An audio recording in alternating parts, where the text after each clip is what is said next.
చాలా సంవత్సరాల నుంచి ఈ మామిడి రైతుల గురించి ఆలోచన చేస్తున్నాం. గతంలో ఎప్పుడు ఈ విధమైన రేట్లు కానీ లేకపోతే మేము ఇస్తాము తీసుకోండి అంటే కూడా తీసుకోలేని పరిస్థితుల్లో రైతులందరూ కూడా ఇబ్బంది పడుతూ ఉన్నారు. దీని గురించి గతంలో కూడా నేను చెప్పాను, మీకు ప్రభుత్వం 4 రూపాయలు ఇస్తా ఉంది, మరి 8 రూపాయలకి ఇక్కడ ఏదైతే బల్క్ ఇండస్ట్రీస్ ఉన్నాయో వాళ్ళందరూ కూడా కొనుక్కోవాలని చెప్పి కలెక్టర్ గారు ఏదో ఉత్తర్వులు జారీ చేశారు. కానీ ఎవరు కూడా అది ఇంప్లిమెంట్ చేయడం లేదు. 3 రూపాయలు 4 రూపాయలు తీసుకున్నా కానీ ఇచ్చేదానికి సిద్ధంగా ఉన్నా కూడా మా దగ్గర స్టాక్ ఎక్కువ ఉంది అని చెప్పి చెప్తూ రైతులు వారం రోజులు 10 రోజులు కూడా కాసుకోవాలండే పరిస్థితి ఉంది. చాలామంది ఈ కాయలు కూడా కింద పోసి వెళ్ళిపోయిన పరిస్థితులు కూడా ఉంది. మరి ఇంత దారుణమైన పరిస్థితి ఎప్పుడు కూడా లేదు. మనం గత 3 సంవత్సరాల్లో యావరేజ్గా తీసుకుంటే మనకు 22 రూపాయల 97 పైసలు వచ్చింది. గత సంవత్సరం అయితే దాదాపు 27 రూపాయలు అత్యధికంగా అమ్ముడు. మరి ఈరోజు ఆ పరిస్థితుల్లో మనం మననం చేసుకుంటే ఒక మామిడి రైతే కాదు, రైతులకు ఏ పంటలో కూడా గిట్టుబాటు ధర లేని పరిస్థితి ఈ సంవత్సరం అంతా కాలం అంతా ఉంది. మరి దీని మీద సరైన శ్రద్ధ తీసుకోవడం లేదు. ఆ రోజైతే మేము ఆర్బికేల ద్వారా రైతులకు సబ్సిడీ విత్తనాలు, సబ్సిడీ ఎరువులు, సబ్సిడీ పెస్టిసైడ్స్ ఇచ్చేదే కాకుండా గిట్టుబాటు ధర కోసం ప్రభుత్వం ముందుకొచ్చి ఈ పంటలన్నీ కూడా కొన్ని పరిస్థితి మీకు అందరికీ కూడా గుర్తు చేస్తూ ఉన్నారు.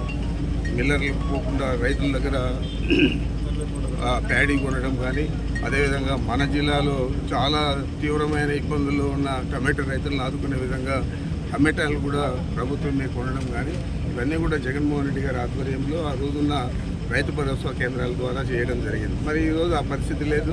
ఏ పంటకు గిట్టుబాటు ధర లేదు. ప్రతి పంటకు కూడా పొగాకు కానీ, లేకపోతే కాటన్ కానీ, లేకపోతే షుగర్ కేన్ రైతులు కానీ, లేకపోతే ఈరోజు ప్యాడీ రైతులు కానీ, అన్నిటికంటే కూడా అధ్వానంగా ఈరోజు మామిడి రైతులు చాలా ఇబ్బందులు పడుతూ ఉన్నారు. మరి ప్రభుత్వం ఆదుకునే పరిస్థితి తీసుకోవాలి. మరి ఆయన ఎప్పుడు కూడా రైతులను ఆదుకోవాలని ఆలోచన చేయడు. ఎందుకంటే స్వతహాగా ఆయన మనస్తత్వం వ్యవసాయం చేయడం దండగానే చెప్పిన విషయాన్ని కూడా మీకు గుర్తు చేస్తున్నాడు. అలాంటి వ్యక్తి రైతులను ఆదుకుంటాడా అని మనం దాన్ని ఒక ప్రశ్నార్థకంగా తీసుకోవాలి తప్ప మనం ఏదో డిమాండ్ చేసో లేకపోతే రిక్వెస్ట్ చేసి ఏ చేసినా కూడా ఆయన స్పందించే పరిస్థితి లేదు. మరి ఈ ప్రభుత్వం ఉన్నంత కాలం కూడా రైతులు ఇదే విధంగా ఇబ్బందులు పడతారని చెప్పి ఆ విధంగా మనం ఆలోచన చేసి తగుమాత్రం పంటలు చేసుకునే విధంగా ఈ 4 సంవత్సరాలు కూడా చేయాలని చెప్పి నేను రైతులకు కూడా, రైతు సోదరులందరికీ కూడా విజ్ఞప్తి చేస్తున్నాను. గత సంవత్సర కాలంగా రైతులకి తీవ్ర అన్యాయం జరుగుతూ ఉంది. మరీ ముఖ్యంగా చిత్తూరు జిల్లాలో అందరూ కూడా మామిడికాయల పైన, రైతులందరూ కూడా మామిడికాయల పైన ఆధారపడి బతికే పరిస్థితి ఉంది. అదేవిధంగా పాలు పైన కూడా ఈ ప్రభుత్వం వచ్చినాక ఈరోజు రాష్ట్ర వ్యాప్తంగా చూస్తున్నాం. మిర్చి రైతులు కానీ, అట్లా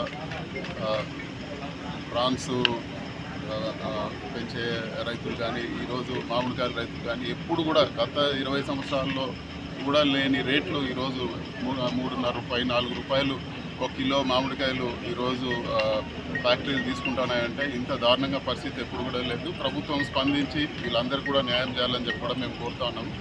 అదేవిధంగా ఈ రైతులు ఎన్ని ఫ్రీలు ఇచ్చినా కూడా రైతులు వాళ్ళ జీవనోపాధి దెబ్బతిందంటే మనం పూర్తిగా అందరూ కూడా, ప్రజలందరూ కూడా నష్టపోయే పరిస్థితి. మరీ ముఖ్యంగా చూస్తే పాల రైతులు రేట్లు కూడా దాదాపు 4-5 రూపాయలు తగ్గిపోయిన పరిస్థితి. అమూల్ దెబ్బతీసి ఈరోజు ప్రైవేట్ డైరీలన్నీ కూడా రేట్లు కార్టెల్ అయ్యి ఈరోజు రేట్లు తగ్గించేసిన పరిస్థితి జిల్లాలో చూస్తున్నాం. ఇవన్నీ కూడా ప్రజలకు ఇబ్బందులు కలిగే పరిస్థితులు. వీటన్నిటిపైన కూడా జగన్మోహన్ రెడ్డి గారు స్పందిస్తారు. వాళ్ళ పక్షాన అందరి తరఫున కూడా ఆయన పోరాటం చేస్తారని చెప్పి కూడా నేను తెలియజేస్తున్నాను.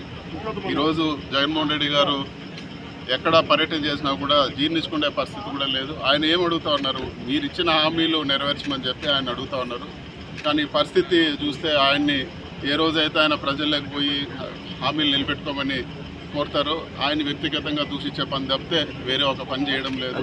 సో ప్రజలందరూ కూడా గమనించాలి. ఈరోజు రాష్ట్రంలో జరుగుతున్న ఈ అరాచక పరిస్థితులన్నీ కూడా ఖచ్చితంగా వైఎస్ఆర్ కాంగ్రెస్ పార్టీ జగన్మోహన్ రెడ్డి గారి ఆదేశాల మేరకు ఏదైతే ప్రజలకు హామీలు ఇచ్చారో అవన్నీ కూడా నెరవేర్చే వరకు పోరాడతామని చెప్పి కూడా నేను తెలియజేస్తాను. ఇక తెలియాల్సింది.